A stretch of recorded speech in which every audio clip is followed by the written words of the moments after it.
Welcome back to another episode of the RICA Test Preparation Guide. Before we begin, I would just like to ask that if you find this series helpful, please make sure to click the like button below and make sure to subscribe to keep up to date on new episodes and some of my other hopefully useful teaching resources and materials. Today, we are actually going to be looking at Competency 3, which is actually a part of Domain 2. So officially, we're in Domain 2, which is word analysis. And we're looking, like I said, at Competency 3, which is based around phonological and phonemic awareness.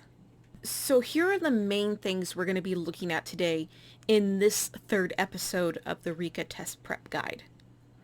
So first, we're going to be looking at the definition of phonological and phonemic awareness.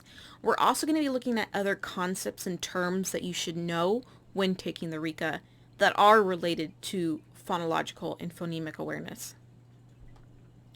Next, we're going to be looking at how to teach phonological and phonemic awareness. So we're going to be going over some strategies that you should know in terms of teaching these topics or these concepts. Then we're going to be looking at the relationship between phonemic awareness and phonics. Then we're going to look at how we can differentiate our instruction to ensure all our students develop phonological and phonemic awareness. Finally, how can you use and interpret assessment results to determine the extent of your students' understanding or, I guess, development of phonological and phonemic awareness skills. So first we're going to look at how to define phonological and phonemic awareness. Phonological awareness is the understanding that spoken English is made up of smaller units. So a student with phonological awareness can manipulate or identify individual sounds, words, and syllables. We're going to look at the concept of phonological awareness as kind of like an umbrella. And when I say that, it's because it encompasses so many different concepts, and one of these concepts includes phonemic awareness. Phonemic awareness is the ability to hear and manipulate individual sounds, so phonemes, which is another way to say sounds. So as we can see, phonological awareness is really focused on sounds, words, and syllables, while phonemic awareness is just kind of narrowed in and focused on that sound aspect, or those phonemes. In other words, phonemic awareness is almost like a subcategory of phonological awareness. Now let's take a look at some other concepts or terms that you'll need to know that are kind of related to these concepts of phonological and phonemic awareness. So our first term that we're going to look at is graphemes, which is another way of saying a letter or letters that represent sounds. So for example, B would be a grapheme that represents the sound B. Then we have phonics, which is a term that we're going to dive into more deeply later on. So phonics is the understanding of letter-sound relationships. Vowels are the sounds in which airflow is not obstructed when you say them. So, our vowels, A, E, I, O, U. And then you'll need to understand consonants, which are the sounds in which airflow is obstructed. So, every other letter. Then we have onset and rhyme. Now, we're going to go over this even more later on in this episode and later on too. Onset is going to be that first consonant sound or blend that you hear in a single syllable word, while your rhyme is going to be the vowel sound and any consonants that follow. Then we have our last term, which is phonograms. Phonograms are rhymes with the same spelling, or another way of saying it is word families. So like you can see in the example, all our words end with the AD word family, the add sound. So in general, this is the first set of terms that you really need to know for Competency 3 and for phonological and phonemic awareness. It might seem like a lot of information, but we're going to go over it a few times and we're going to get more familiar with them as we go through the series. Now let's take a look at how we can teach phonological awareness to our students. We're going to be looking at 5 key tasks or areas that you need to work with students on. So the first one we're going to look at is word awareness. So these are instructional activities that allow students to practice identifying word boundaries. In other words, we're trying to help students realize that sentences are made up of words.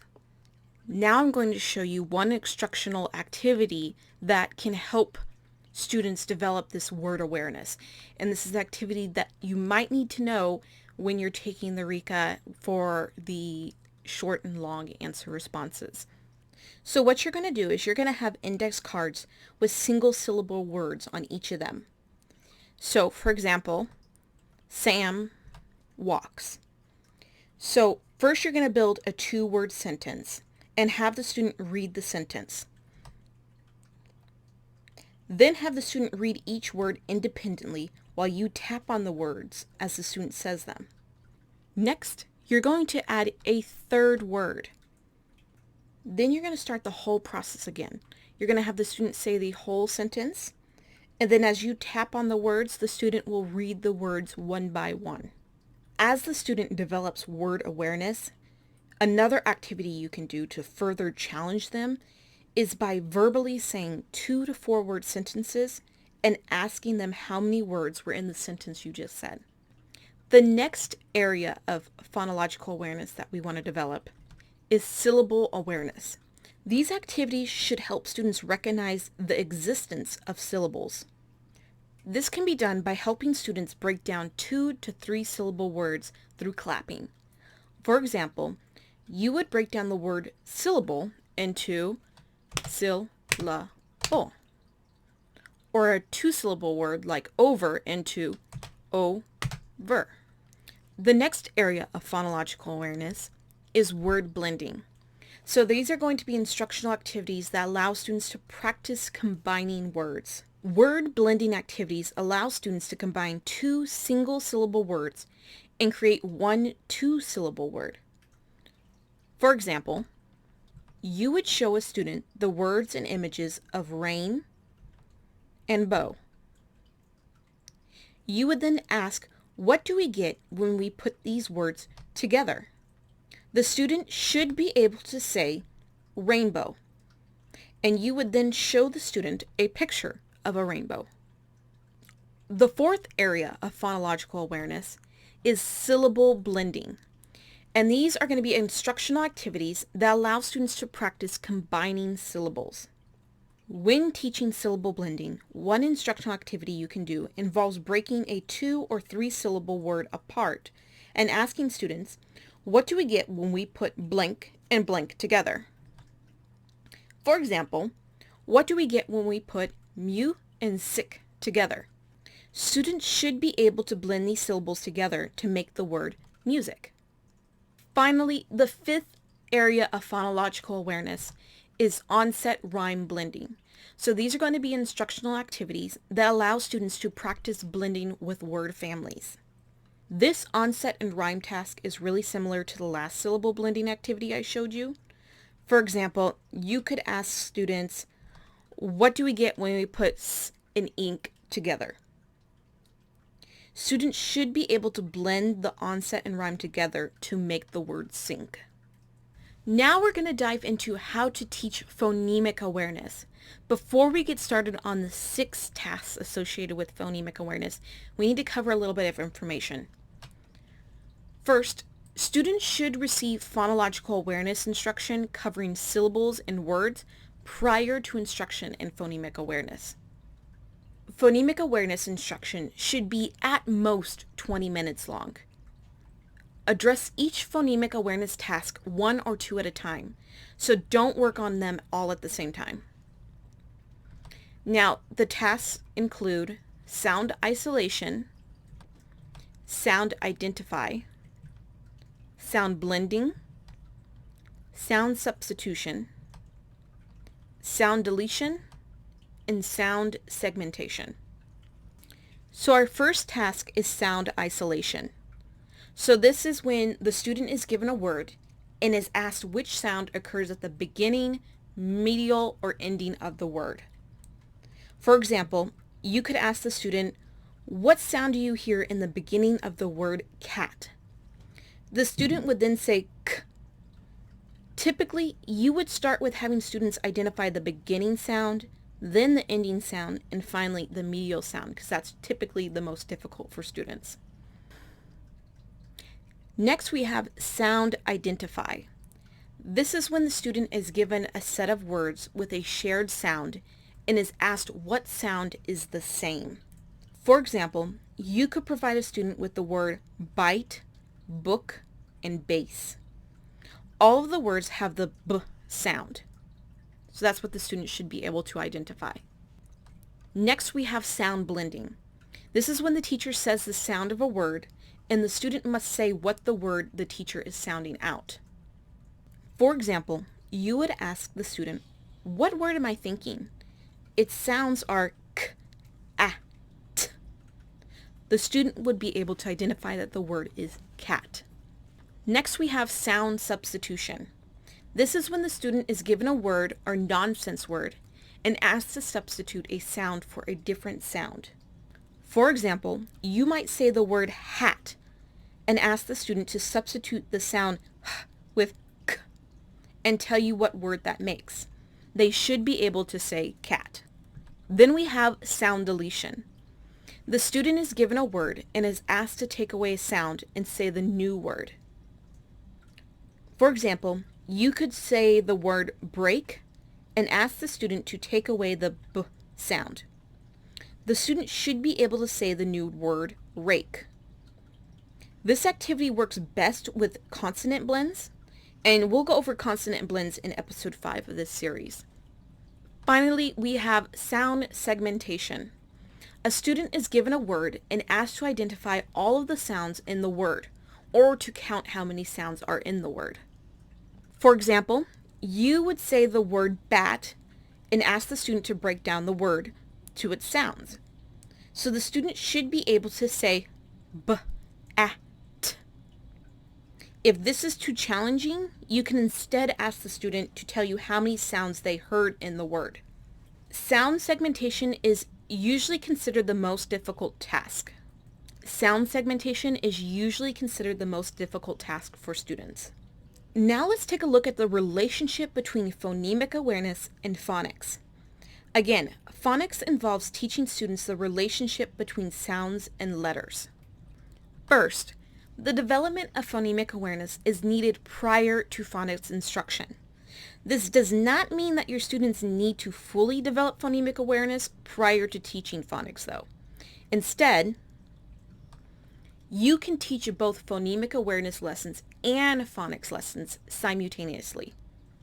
Let's take a look at an example of how you can create a lesson that addresses phonemic awareness and phonics.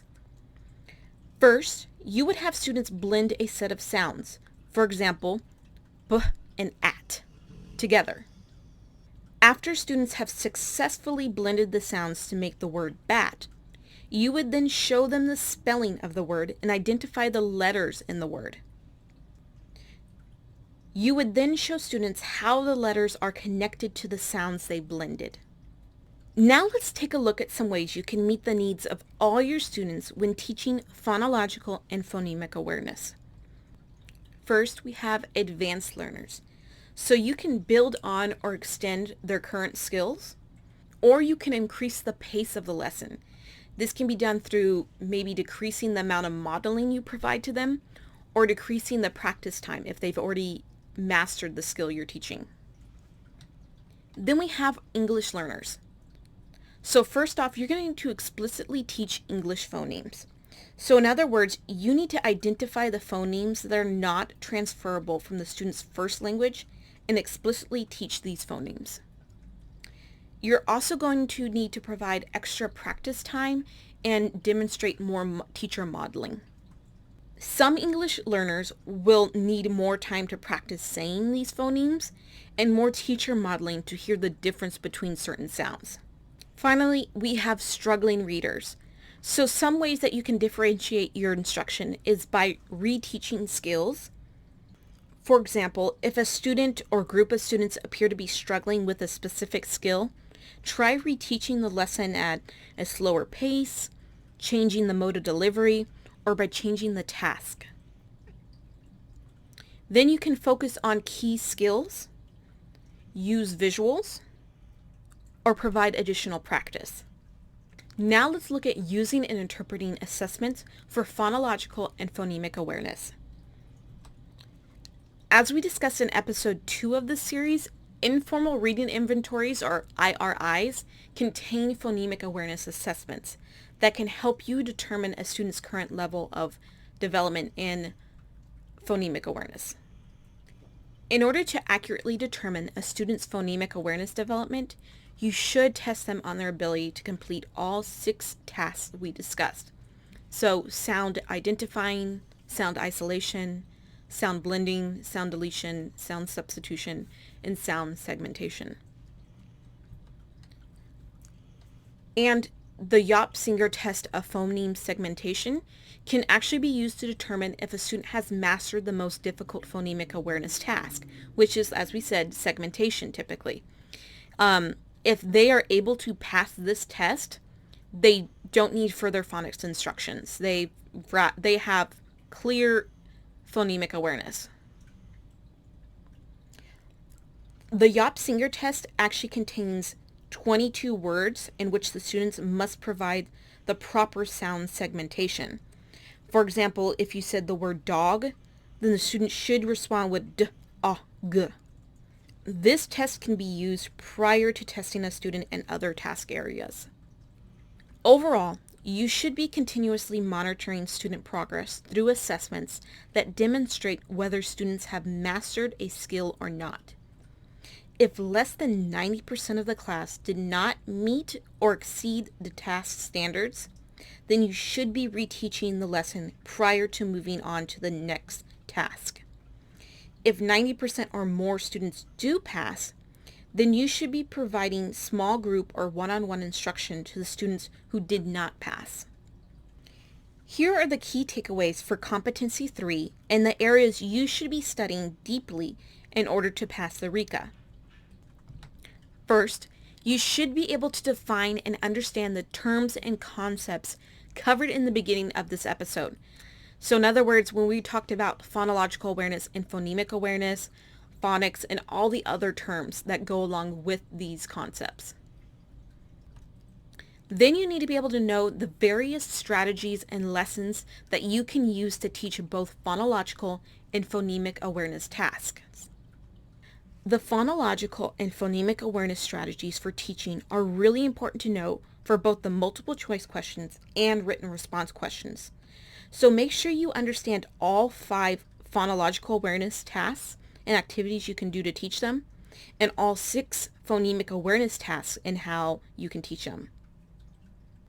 Then you also need to remember how to differentiate your instruction for struggling readers, English learners, and your advanced learners. Finally, keep in mind that students should be able to successfully complete all 6 phonemic awareness tasks to be labeled phonemically aware. Thank you so much for watching. That's it for Competency 3 and Episode 3 of the RICA Test Prep Guide series. Please make sure to click the subscribe and the like button if you find this new series useful or helpful while you're studying. I'll see you all soon when we cover Competency 4 on concepts of print. Thanks again for watching.